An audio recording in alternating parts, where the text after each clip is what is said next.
હર હર મહાદેવ મિત્રો, મારી યુટ્યુબ ચેનલમાં આપ બધાનું હાર્દિક સ્વાગત છે।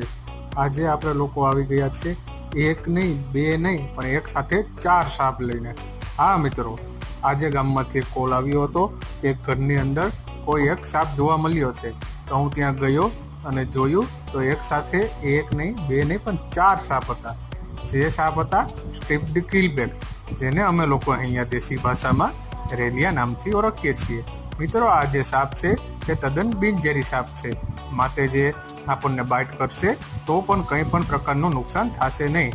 મિત્રો, મેં આ સાપને સરળતાપૂર્વક રેસ્ક્યુ કરી અને છેલ્લે જંગલ વિસ્તારમાં આઝાદ કરી દીધા। આવા સાપ ક્યાંય પણ જોવા મળે તો કોઈ સ્નેક રેસ્ક્યુઅર છે, વાઇલ્ડલાઇફ વર્કર છે અથવા તો ફોરેસ્ટ ડિપાર્ટમેન્ટ છે, તેનો સંપર્ક કરવો। ધન્યવાદ મિત્રો, મારી આ યુટ્યુબ ચેનલને લાઇક કરો, શેર કરો અને સબસ્ક્રાઈબ કરો।